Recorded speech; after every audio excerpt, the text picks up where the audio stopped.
visiems.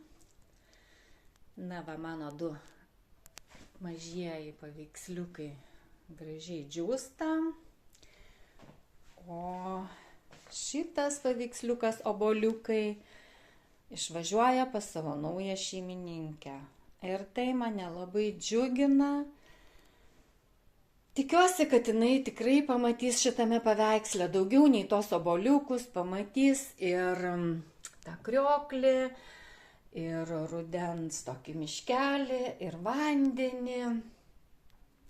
Ir aš labai patenkinta, kadangi turint šitokį hobį ir negaunant jokių iš to pajamų, tai yra tikrai labai sunku. Ir apie tą mintį aš pratęsiu toliau.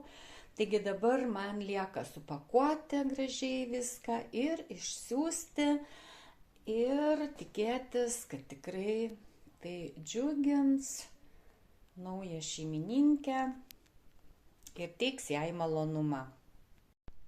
Pasirodo, paveikslas iškeliauja ne pas šeimininkę, o pas šeimininką. Jau aš jį supakavau, išsiunčiau ir noriu pakalbėti apie tokį dalyką. Kaip aš turėjau drauguose tokį dailininką ir jisai visą laiką medžiagom, dažam, ten teptukam prašydavo jam paaukoti ir man taip kažkaip labai neskaniai viskas tai atrodydavo. Kažkaip galvodavau, kaip čia dabar žmogus, bet dabar aš pradedu suprasti, jeigu žmogus neparduoda, o norisi jam kurti. Visos medžiagos kainuoja, jos tikrai brangsta su kiekviena diena ir kiekvienas hobis yra tikrai reikalauja daug ir materialių išteklių, ir resursų. Tai va, ir tas žmogaus prašymas visai normalus dalykas. Tai va, o aš džiaugiuosi, kad galiu parduoti vieną kartą brangiau, kitą kartą pigiau, visaip man yra tekę. Na, bet svarbiausia, aš džiaugiuosi, kad mano paveikslai džiugins kažkieno namus, kažkas tai jais grožėsis, gerai jausis ir šitie mano paveikslai sukurs jų namų jaukumą. Pagaliau. Sugrįžo mano lauktas įkvėpimas ir va, toksai spalvingas, nedidelis darbelis. Turiu tokias 3 drobeles nedidelio formato ir galvoju, kad bus dar 2 peizažiukai, panašaus tokio stiliaus. Na va, ir toks va gavosi man peizažas kalnuose, kaimelis kalnuose. Žydi gėlės, pavasaris.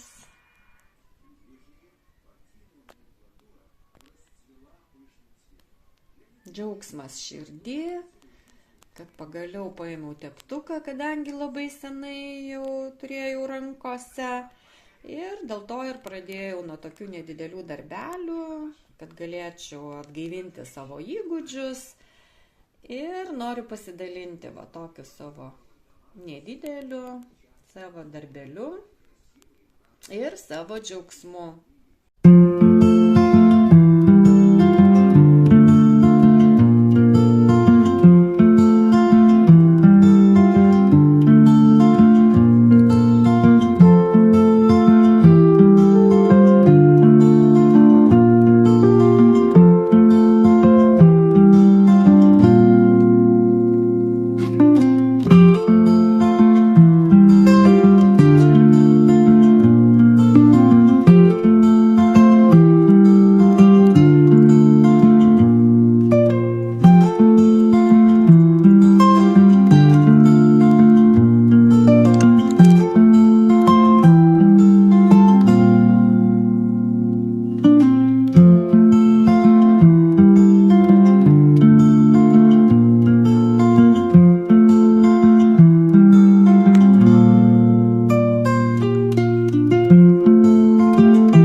dedu, kaip šventėm duonelę.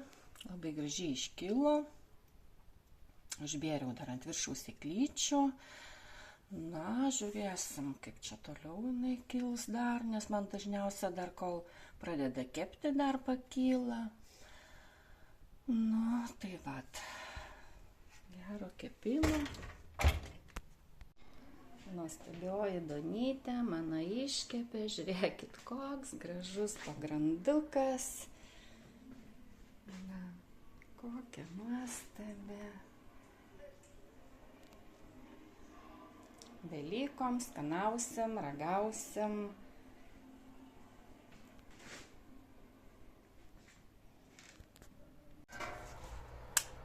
Nu, bet tu dedi iš visų jėgų. Dabar aš dėsiu. O, O, Hubertai, o čia pažiūrėk, ar duš? O čia pažiūrėk, ar duš?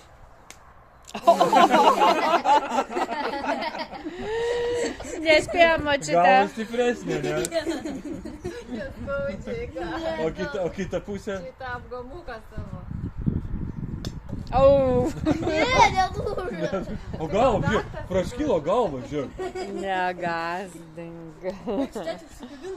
Nu, surink kiaušinius dar įdė. Kaip sargi nenukris. Kas nori manim daužtėti, davai. Surink kiaušinius. vienas. Davai, tėt, pavalys tu rankas. Va,